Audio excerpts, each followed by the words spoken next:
Canned coconut milk is my all-time go-to ingredient I love to use in my recipes, and it's a great substitute for heavy cream.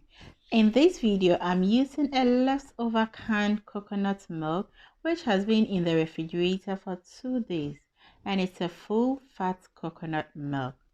Now, I whipped it for 3 minutes. One would ask, why whip? I am whipping because I want to introduce air into the cream to make it foamy, fluffy, and airy. You can skip this step and go ahead with the next step, which is adding of your sweetener. And here I added honey. Yes, you can go ahead and add sugar or whatever, but we are making a healthy coconut ice cream. So I whip it again to mix well, and then go ahead and add in my vanilla. This step is optional, but I love vanilla. Mix it very well and then transfer it into your storage container.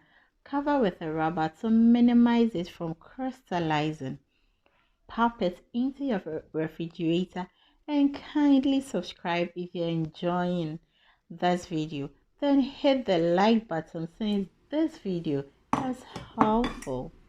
Not forgetting the notification bell, and then wait for 24 hours for your coconut ice cream. Serve with hot meat pie.